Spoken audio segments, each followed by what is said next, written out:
Subscribe करें और देखें एक दिल दहला देने वाली हॉरर स्टोरी। बिना घबराए बेल आइकॉन प्रेस करना ना भूलें।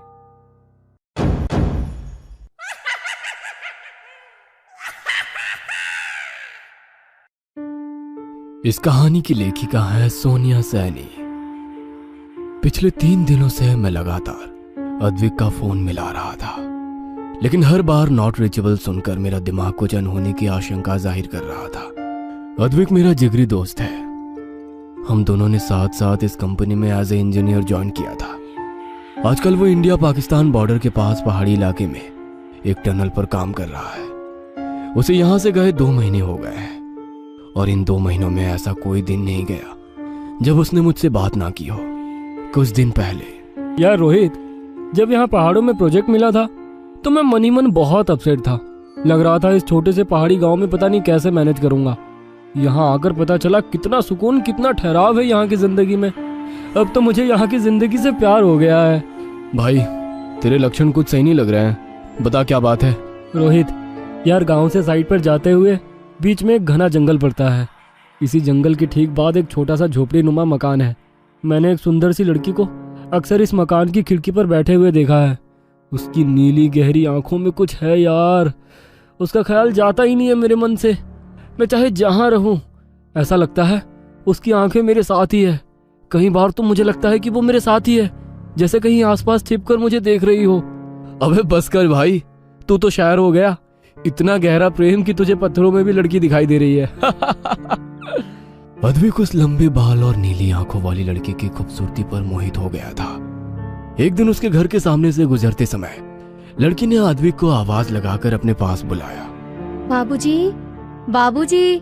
हेलो, मेरा नाम अद्विक है। तुम्हारा नाम क्या है? मेरा नाम रूपल है। मेरा इस दुनिया में कोई नहीं है, बस यहाँ बैठकर राह देखती रहती हूँ। शायद कभी कोई आए जिसे मैं अपना कह सकूं। अच्छा, एक बात पूछ सकता हूँ? तुम रोज मुझे यहाँ बैठकर देखती हो, क्या तुम मुझे पसंद करती हो? आप तो मुझे एक नजर में ही भाग गए थे, लेकिन मेरे जैसी गांव की अनाथ लड़की को आप क्यों पसंद करोगे? तुम मुझे बहुत पसंद हो। मैं तो कभी सपने में भी नहीं सोच सकता कि तुम्हारी जैसी परी जितनी सुंदर लड़की मुझसे प्यार करेगी। अद्विक और रूपल रोज ढेरों बातें करते और फिर अद्विक रात को मुझे रूपल के बारे में बताता। ऐसे ही दिन बीतते जा रहे थे। अरे भाई, थक गया तेरी रूपल की तारीफ सुनते हुए। एक फोटो ही भेज दे उसकी, मैं भी तो देखूं तेरी परी को। अरे यार, वो बहुत शर्मीली है, फोटो खींचने ही नहीं देती है। उसे ये सब पसंद नहीं है। अच्छा सुन, कल मैं शादी कर रहा हूँ। 15 दिनों में प्रोजेक्ट का काम भी खत्म हो रहा है। फिर मुंबई में जोरदार पार्टी करेंगे। भाई, लड़की मिल गई तो दोस्त को भूल गया। अकेले अकेले कौन शादी करता है यार। तू कहे तो मैं पहुंच जाता हूँ कल। नहीं यार, एक्चुअली वो रूपल है ना, वो चाहती है कि हमारी शादी ऐसे ही हो, एकदम सादगी से। अद्विक ने वादा किया था कि शादी के बाद वो रोहित को वीडियो कॉल करेगा और रूपल से भी मिलवाएगा। पूरा दिन बीत गया था, लेकिन अद्विक का कोई फोन नहीं आया था। रोहित को लगा कि शायद नई नई शादी है, रूपल के साथ बिजी होगा। लेकिन इसी तरह एक के बाद एक दिन बीत गए। ना तो अद्विक का कोई फोन आया, ना ही रोहित के किए हुए किसी भी फोन का अद्विक ने कोई जवाब दिया।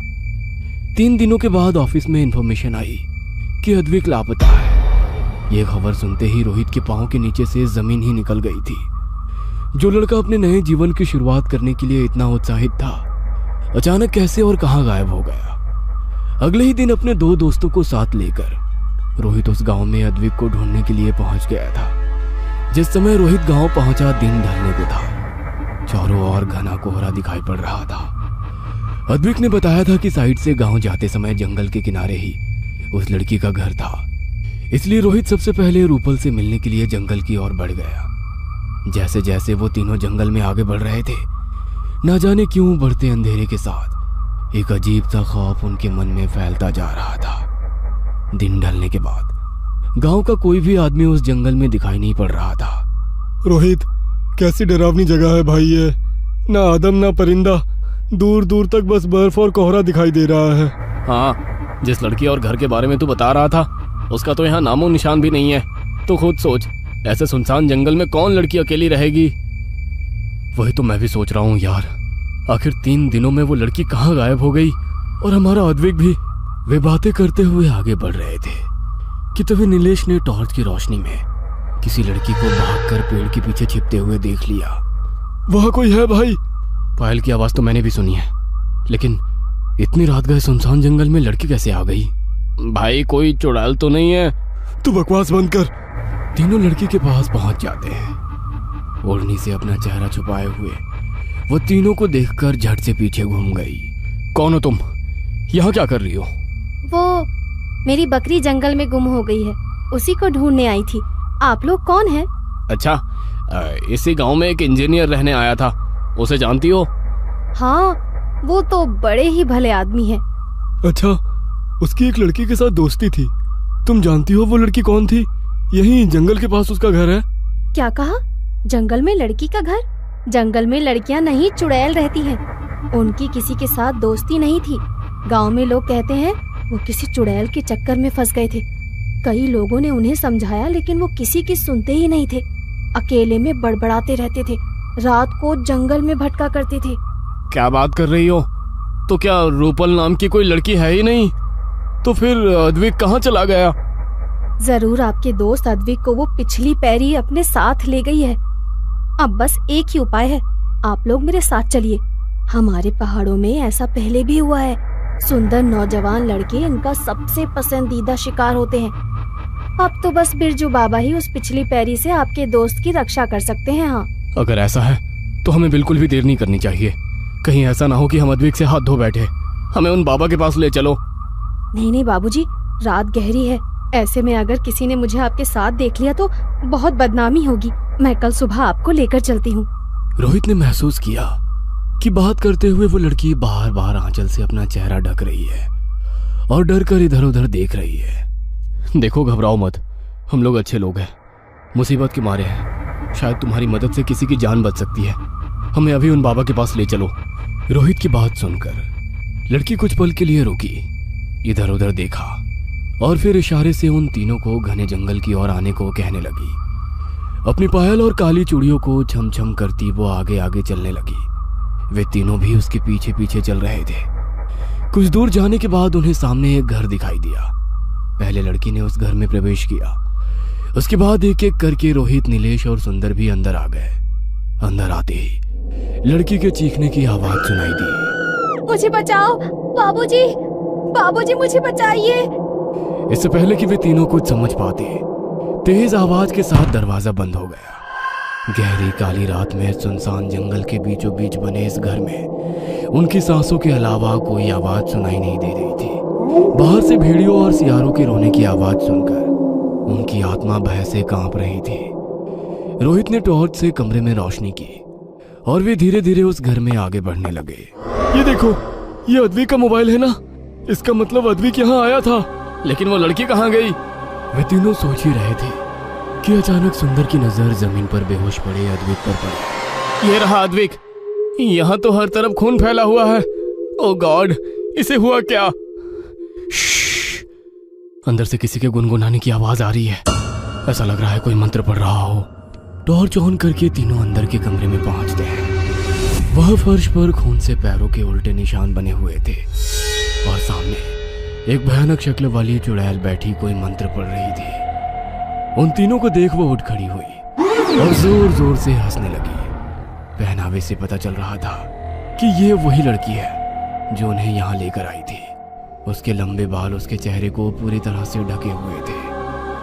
बालों के बीच से उसकी लाल लाल खून की तरह चमकती आंखें दिखाई पड़ रही थी। देखते ही देखते वह चुड़ैल लंबाई में बढ़ने लगी। उसका सर अब मकान की छत को स्पर्श कर रहा था।